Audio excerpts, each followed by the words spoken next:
Welcome to the Locked On Titans podcast. I am your host, Tyler Rowland. Titans fans, it looks like Malik Willis will start against the Houston Texans on Saturday. What did we learn from his brief stint against the Chargers? I'm going to dive into all the tape and see how Malik Willis has improved since the last time we saw him start a game for the Titans. Then we're going to continue diving into the film for this week's All 22 review. I'm going to tell you about all the mistakes that were made on offense, and there were a lot to go around. And then on defense, how the Titans use coverage roles to confuse Justin Herbert. So all of that and more on today's edition of the Locked On Titans podcast.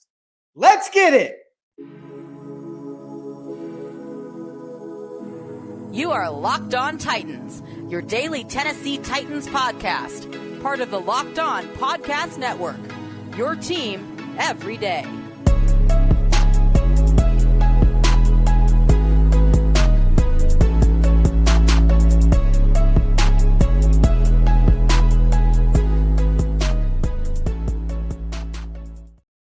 Titans fans, it is time for our Rewatch Wednesday episode. I'm going to be diving into the tape to tell you how Malik Willis looked against the Chargers, what we should expect from him against the Texans on Saturday. We're also going to talk about the offense and the defense, but we will start with Malik Willis. Before we get into it, do want to let you know that today's episode is brought to you by Ultimate Football GM. Have you ever dreamed of becoming an NFL GM and managing your football franchise? Then this game is definitely for you. To download the Ultimate Football GM game, visit ultimate-gm.com or just look up Ultimate Football GM on the App Store. Our listeners get 100% free boost to their franchise when using the promo code Locked On in all caps in the game. Thank you guys for making the Locked On Titans podcast your first listen every day, free Monday through Friday, Tennessee Titans content on all platforms, including the Locked On Titans YouTube channel.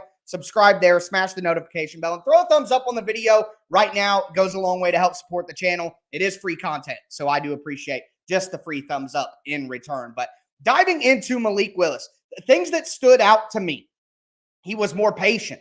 He was more accurate. He was more decisive. And he was able to run with some success. Malik hasn't been the scrambler or the runner that you hoped he would be immediately this year when he has had the opportunity to play. Been a little, I don't want to say disappointed, but surprised at his lack of ability to make plays with his legs so far this season. So to see him make a smart play with his legs, that was definitely encouraging. And I wasn't the only one who said these things. Mike Vrabel said that Malik Willis looked like a much better player and looks like he's progressed quite a bit since the last time he was out there playing against the Kansas City Chiefs when he didn't look great. Admittedly, he didn't look great, but he gave the Titans an opportunity to be in that game and win it. Now, in this game against the Texans, I just want to go through every single play that I charted here. And I do want to remind you guys, my Tic Tac Tuesday film thread that shows you all the film clips, there's like 40 film clips from the game, is available on Twitter at Tic Tac Titans, or just go down in the description of this video or this podcast and click the Tic Tac Tuesday film thread link. You don't even have to have a Twitter. It'll take you there and you can go through the 40 plays and take a look at everything that I'm talking about here. But the first thing that I wanted to bring up for Malik was the very first play, and he threw the ball down the sideline, and it was not complete. It was an incompletion, and he actually got flagged on the play for intentional grounding. I thought that was absolutely ridiculous. You never see intentional grounding called for a miscommunication between wide receiver and quarterback. Now, on that play, it was an option route for Nick Westbrook-Ikhine on the sideline. If the cornerback was on top of him, he would slide down for a curl route to the sideline. If the cornerback was on his hip, he would ride up the sideline and go for a go route. I thought, based on the coverage, it would make sense to take the shot down the sideline. The defense was also called for offsides on the play, so it makes sense that Malik was looking for the shot play, but Nick Westbrook-Ikhine read the defense differently. He sat down on the curl, and it was an incomplete pass and ultimately a flag. But that's a miscommunication based on reading the coverage that I don't really think Malik was at fault for in that situation. So either way, also, silly penalty there from the rest. It doesn't even make sense.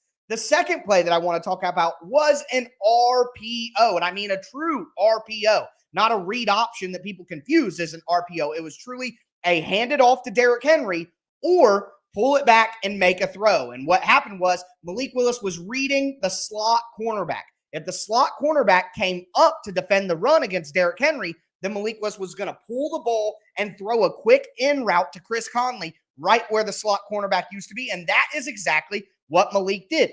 I would like to see the timing improve and get quicker for Malik, but he made the correct read and he made an accurate throw and got proper yards on the play. So that is a big step for a rookie quarterback that needed a ton of development work coming in. That is progress for Malik Willis. Outside of that, it's 3rd and 3.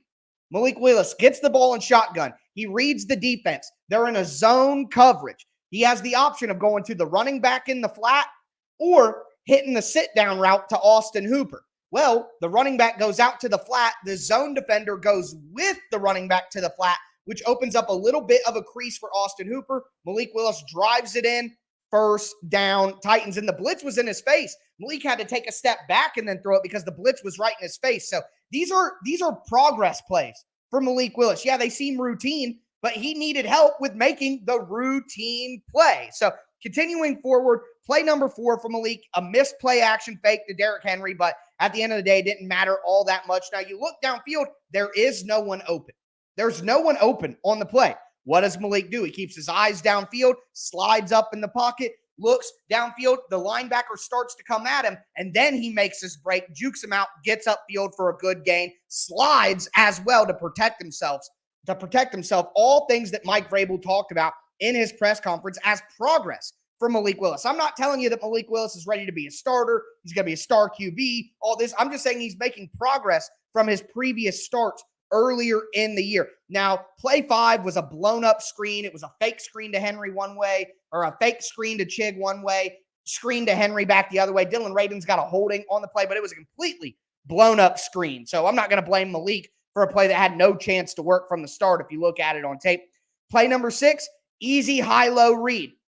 Chigakonkwo is in the backfield next to Malik Willis, and there's one guy on the right-hand side on the line of scrimmage. I think it's Racey McMath. Racey McMath runs a flag route, which pulls the cornerback up. Chigakonkwo slides into the flat. It's open. Malik hits him. Easy game. Simple plays that Malik Willis needs to complete for his confidence, and he was out there doing it. Again, I'm not telling you he's all-world elite. I'm just saying he's making progress from his previous starts. And then the final play, the pass was tipped, and it resulted in a punt. But you can see Malik in the pocket. 1, 2, 3. Gotta throw it. And he throws it to the right guy, but the pass is tipped at the line of scrimmage. Blame Malik, blame the O-line, whatever you want to do there. Either way, what I'm concerned about is Malik Willis properly went through his progressions, saw the open man, and delivered the ball on time. That's what I'm worried about. So that was all progress from Malik Willis. Now, going against Houston this weekend, it's not a game that should ask a ton of Malik. Again, we know the Titans should be able to run the ball against the Texans. In the last start against the Texans, the Titans won 17-10. Malik did have an interception, but he was 6 for 10 with 55 yards, was able to run for 12 yards as well. Look, it wasn't a pretty game, but I expect Malik to play better. And if Malik Willis plays better than what he played against Houston the first time and the Titans still won, I think there's no reason to doubt that the Titans can get a win this weekend. Would I feel more confident if Ryan Tannehill was playing? Absolutely. But I'm still very confident the Titans can find a way to win against the Texans with Malik at quarterback based on the progress we saw against the Chargers. So wanted to break that down for you guys. Now we're going to dive into the offense as a whole because there is a lot to discuss and a lot of mistakes made by a lot of people. But before we get into that, do want to tell you guys that today's episode is brought to you by the Ultimate Football GM app. Guys, I love this thing. I downloaded it a couple of weeks ago. It's everything that you could ever dream about if you wanted to become an NFL GM and manage your football franchise. You hire the coaches, hire the coordinators, hire the training staff. Titans fans will like to hear that. Set ticket prices, set merchandise prices. You control your roster from top down. Contracts, cuts, re-signs, trades, the draft. I mean, literally every aspect of football is available. It's a challenging game. It's a realistic game. The Ultimate Football GM is completely free and it's playable offline. Play as you go, as you want, when you want. I have really enjoyed it, like I said. And right now, I'm doing a competition with the other hosts of the Locked On NFL shows just to, see how they stack up against your boy as a GM. You guys should do the same thing with your group of friends. Locked On Titans listeners get a 100% free boost to their franchise when you use the promo code Locked On in all caps in the game store. That's Locked On in all caps. So make sure that you check it out today. To download the game, just visit ultimate-gm.com or look it up in your app stores. That's ultimate-gm.com. Ultimate Football GM, start your dynasty today. Also, do want to tell you guys about Audible. Audible has a brand new lineup of podcasts that we think you guys are going to absolutely enjoy. Like, for example, The League. The League is narrated by Super Bowl champion and legendary smack talker Richard Sherman and rising star Taylor Rooks. The League is an 8-part docuseries about the most bizarre, inspirational, and unlikely stories connected to America's favorite sport, pro football. Head to Locked On NFL for a bonus episode of The League or catch the full series wherever you get your podcasts. Available now. Audible, get in the game.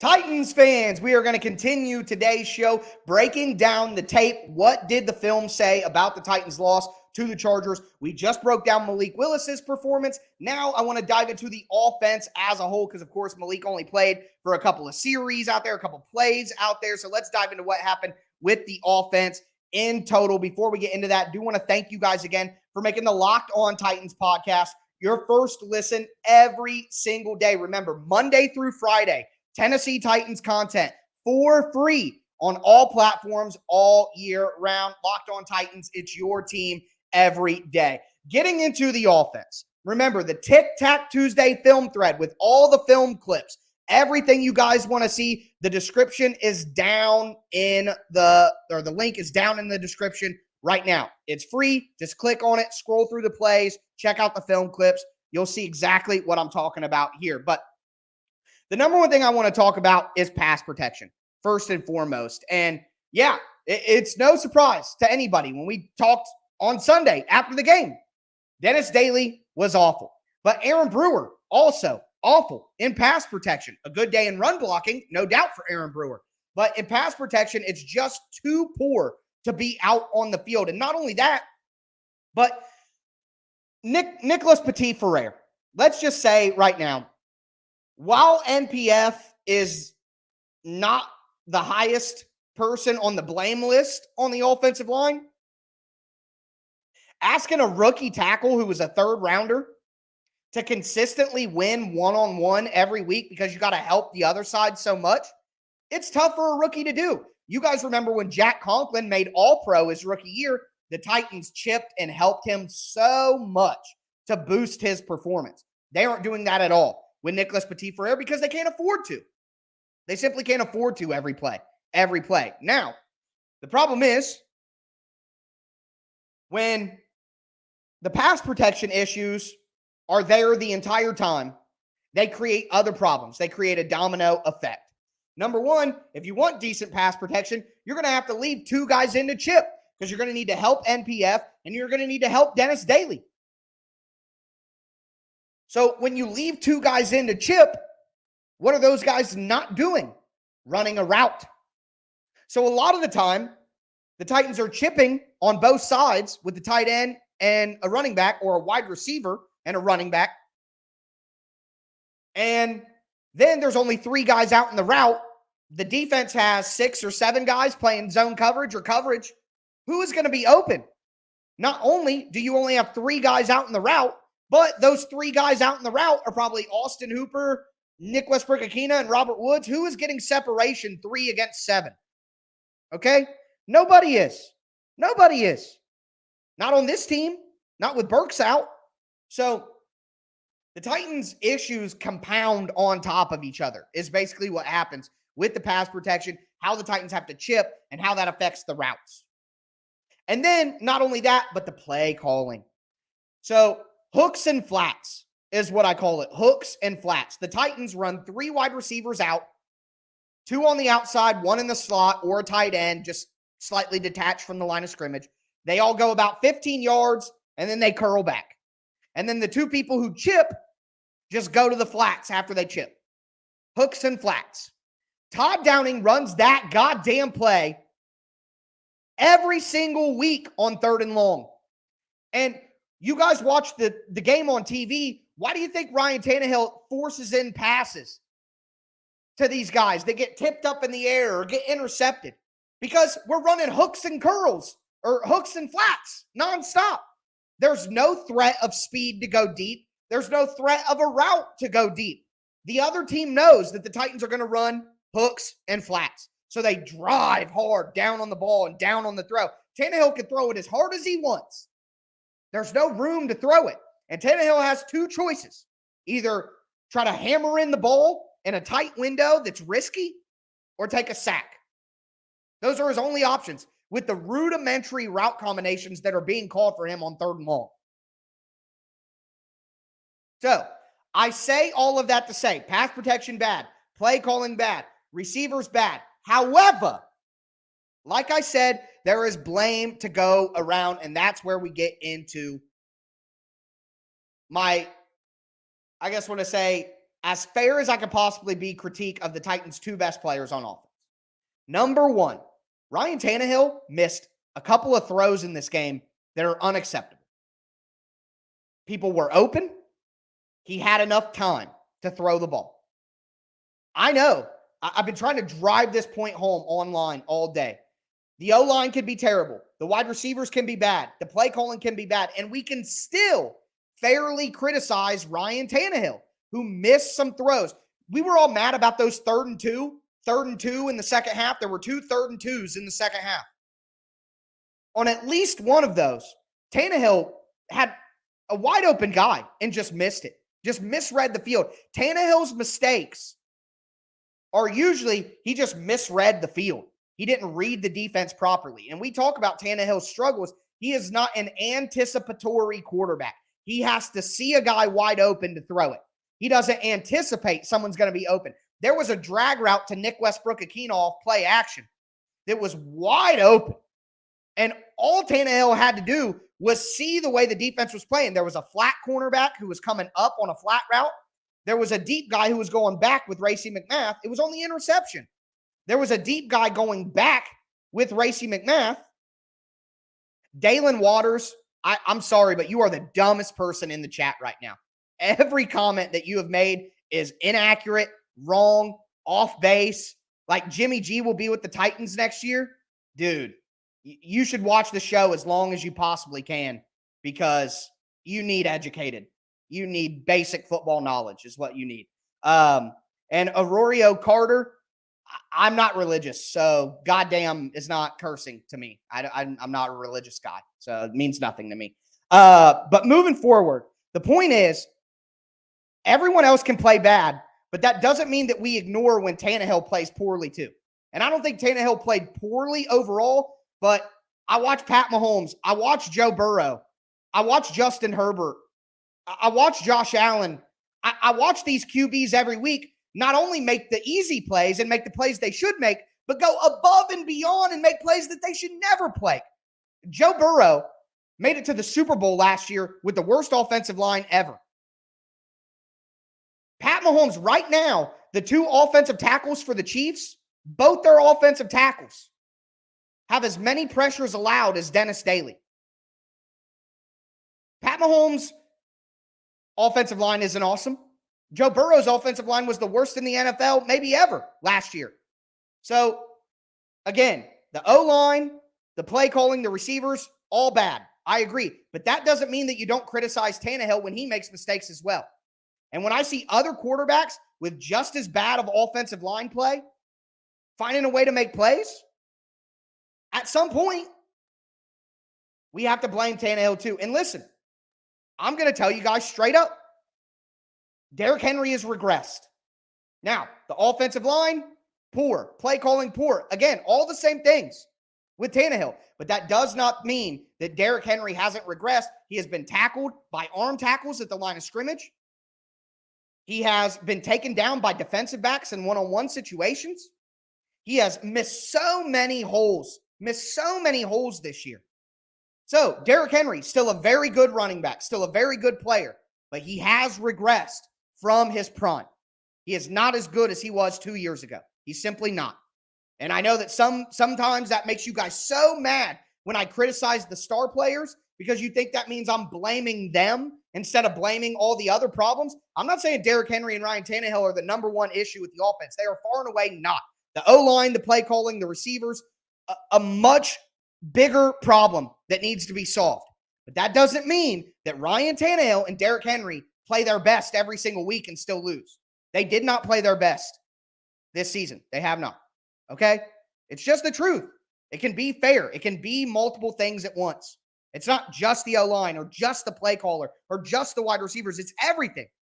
And when you block up a play and when your receivers get open and when the offensive coordinator calls the proper route combination and Tannehill just misses the read and makes a bad throw and throws a pick, that's Tannehill. That's on Tannehill. So, there goes the AirPod. So the aggression has made me lose one of my headphones. I think that'll do enough for me. And Titan Fox, disagree on Henry. Can't see those holes.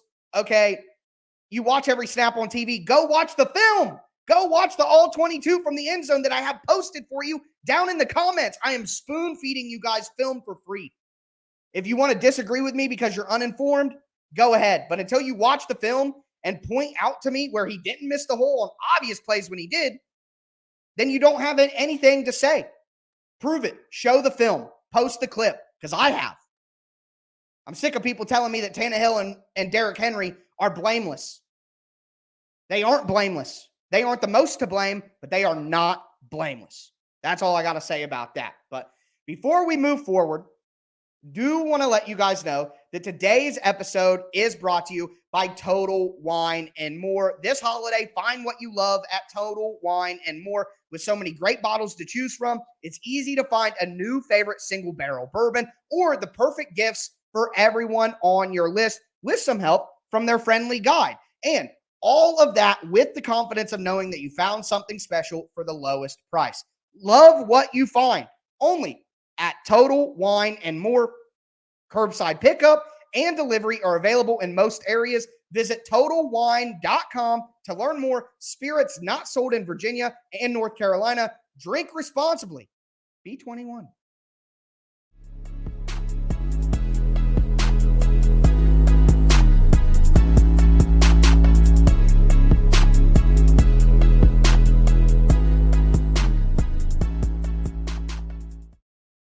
Titans fans, we are going to cap off today's Rewatch Wednesday edition of the Locked On Titans podcast. We talked about Malik Willis. I ranted and raved about all the problems with the offense. Now I want to get into the defense. Before I do, want to thank you guys again for making the Locked On Titans podcast your first listen every day, free Monday through Friday, Tennessee Titans content on all platforms all year long. And listen, I get a little carried away with the chat sometimes on Rewatch Wednesday because I watch film all for like 9-10 hours. I break down the film and then I have people jump in the comments and tell me that based on watching the TV copy, I don't know what I'm talking about. That's big cap. The King ain't got no O-line. Okay, well, I'm looking at this right here, and the Titans are in the top 12 in the NFL in run blocking grade. They're a top 12 run blocking team. So the Titans are a terrible pass protection offensive line. They're a good run blocking team.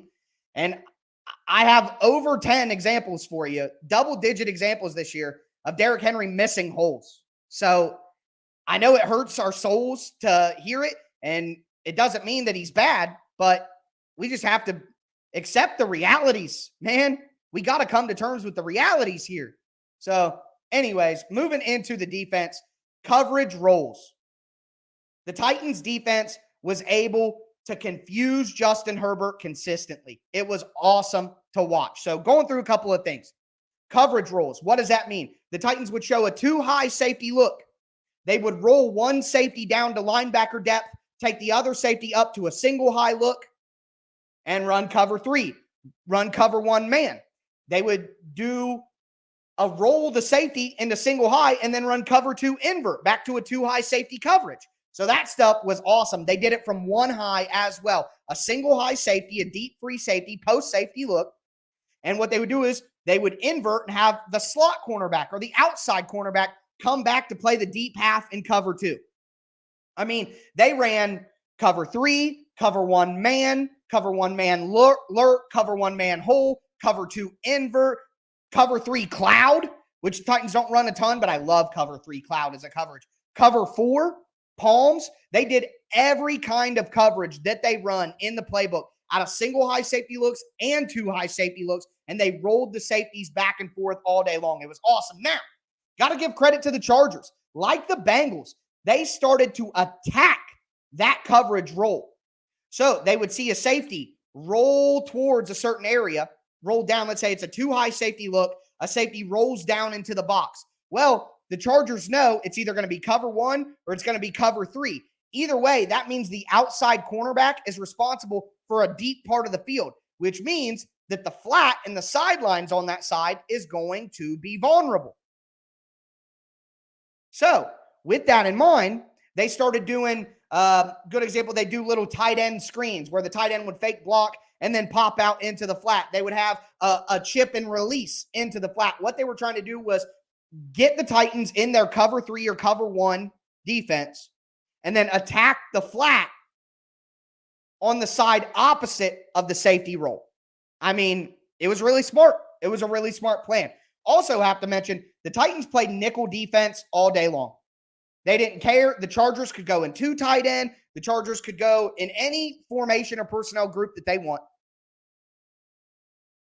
But the Titans were staying in nickel. And they tried to have John Reed. Again, who is John Reed? Who is John Reed? This guy plays for the Titans? I am as tapped into this team as you could possibly be. Who is John Reed? Someone tell me. Anyways, all jokes aside, John Reed started at slot cornerback for the Titans, and it took like 2 drives before they said, okay, never mind. We're going with Josh Kalu. We're going to do the safety as a slot cornerback thing. We got to get out of here. We can't keep doing this. So, yeah. What? Who is John Reed? I don't know. Created players the Titans are using now. It's like in Madden when you just add some like people who are just creative players to fill out the roster because you have injuries off and you know you won't need them. That's a great question. Who is John Reed, man? You don't know John Reed? You know him personally, Jacob? Jacob's best friend is John Reed. All jokes aside here, when the Titans went in nickel, basically what they did was they put Josh Kalu as a safety at nickel cornerback, and they ran 4-3 with Kalu as the other outside linebacker. If the Chargers came out in a twin set with 2 wide receivers to one side, they'd kick Kalu out on the slot guy and have him just be slot corner. So basically they were always in a run defense ready set, but they were doing it with nickel personnel, which I thought was important. And they were running 4-3 with nickel personnel out of 2 high safety looks. It was crazy. But anyway, other than all the coverage rolls and all the disguise coverages that got Justin Herbert, I do want to mention the Kevin Byard interception because the Titans show cover 2. They have 2 high safeties. And then what happens from there is they roll it into cover 3 cloud. So a cornerback is playing low like he's going to play flat, and then right before the snap, he sinks backwards to take deep third. Kevin Byard looks like he's going to have deep half on right side of the field, but it slides into cover 3 cloud, which means Kevin Byard is the middle of the field defender. Justin Herbert doesn't notice that it went from cover 2 to cover 3. He tries to hit Mike Williams over the middle of the field, which should be open against cover 2, but Kevin Byard is right there in cover 3 as the middle deep guy, comes forward, makes the interception, completely confused Justin Herbert. This is the type of stuff that gets me going. Also want to mention, like I talked about in my game plan preview, the Titans crowded the line of scrimmage, 6 guys on the line of scrimmage in passing situations to create one-on-ones with the guards. The Titans got pressure in this game that they haven't gotten in previous weeks. It was because of that, something that I told the Titans they should do in the game. They ultimately did do that, and it turned out pretty well for them. So, one moment. Water break for everybody. Stay hydrated out there. Anyways, I know this is a lot of stuff to take in, but if you want to go through it at your own pace, the Tic Tac Tuesday film thread, the link is in the description. Right now, it's going to take you to my Twitter account at Tic Tac Titans. You do not need a Twitter to scroll through the film and take a look. Siri, I'm trying to tell you about how to look at the film clips. So dumb. So dumb. But anyways, moving forward, click the link down in the description. Check out all the clips that I talked about on today's show. You're going to see live and live in color what I'm talking about. So with that being said, thank you guys so much for tuning in. It's Christmas week. I'm so hyped, so excited, as most of you guys on YouTube can obviously tell. I'm going to be back with you guys tomorrow for Crossover Thursday with the hosts of Locked On Texans. It's going to be a lot closer game than I think we all hoped for or expected, but the Titans are going to have to find a way to get off the schneid against the Texans. We're going to be breaking that down. Friday is my game plan Friday. And hey, I don't care if it's Christmas Eve. I'm going to be with you on YouTube live immediately after the game ends on Saturday. I will have a full 30-minute recap of the game up for you guys on Christmas morning to unwrap and enjoy. But that's going to do it for me today, folks. And Dalen, good show. Thank you. I'm sorry if I came at you a little hard, Dalen. My apologies. All in good fun. Hope you didn't take it that personal. Thank you so much for tuning in. Tighten up, everybody. That's going to do it for me today. As always, I am your host, Tyler Rowland, and this was Locked On Titans.